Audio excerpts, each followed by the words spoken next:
The Labour government confirmed the abolishment of non Dom tax status in the recent autumn statement. Well, the current rules have allowed UK resident non Doms to essentially exclude their overseas income and gains from UK tax for up to 15 years by leaving offshore sources outside the UK and not actually remitting these here. So this is compared to UK resident, UK domiciled individuals who instead pay taxes on their entire worldwide income and gains, even if these are not remitted to the UK.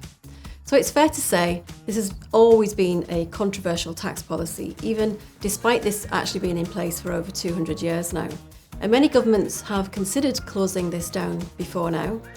The Conservatives preempted Labour's expected policy on this and themselves proposed the abolishment of tax domicile in spring this year, very quickly adopted by Labour, who have now confirmed tax domicile will definitely be abolished from April 2025. For those non-Doms who are directly affected, there will be some transitional reliefs which may help soften the expected tax impact. Firstly, they will be allowed to remit previously unremitted overseas income and gains into the UK, and in doing so, will pay a much reduced tax rate for 3 years, 12% for the first 2, followed by 15% in the final third year. But thereafter, just like all other UK tax residents, they will have to pay tax on their worldwide income and gains from April 2028. In addition to these transitional reduced tax rates, and in terms of calculating capital gains tax on sales of overseas-based assets, current non-Doms will be able to substitute the April 2017 value instead of the original cost. So if they have held an asset for many years and its cost is far lower than the 2017 value, it will effectively reduce the gain chargeable on any sale. Labour have confirmed that they will introduce a new foreign income and gains regime, or FIG for short. Again, this was previously proposed by the Conservatives and has now been formally adopted by Labour. So this will potentially allow full UK tax exemption on foreign income and gains that are realised after April 2025, which also fall into the first 4 years of an individual's residence in the UK. Plus, they will be allowed to remit 100% of these sources to the UK without any UK tax charge. It is important to point out that this FIG regime will only apply if they were not resident here in the previous 10 years ahead of their arrival. It is also optional, so a formal claim must be made to HMRC each tax year via submission of UK tax return, which must also designate all amounts which are being relieved by the new regime. And claiming this FIG relief will also lead to the removal of personal tax allowance and capital gains tax exemption. So for some, this may mean comparison tax calculations are needed each year just to weigh up which perhaps is most beneficial.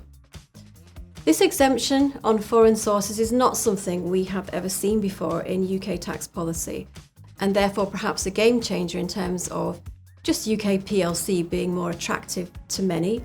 We've already had feedback from several clients, however, that it might have been good to see the proposed 4-year period extended, just given the UK is competing against other European destinations who already have longer-term tax incentives and exemptions for new residents in those countries.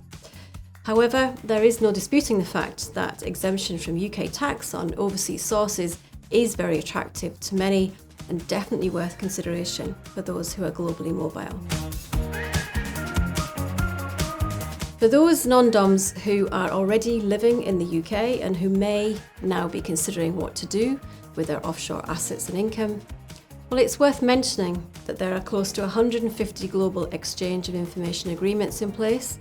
So it's fair to say that HMRC have line of sight to billions of offshore records and transactions linked to UK tax residents. There really is no hiding place, and the penalties for not reporting offshore sources are high.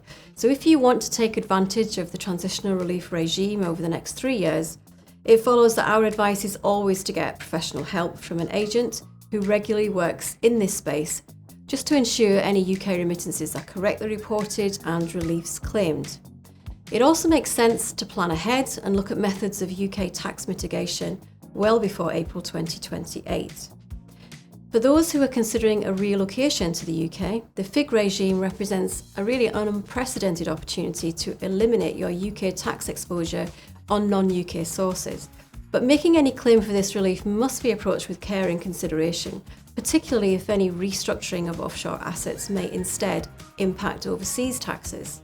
It's also important to point out that the removal of non-dom tax status has led to the introduction of a residence-based test for inheritance tax, which will, by association, potentially impact existing trusts.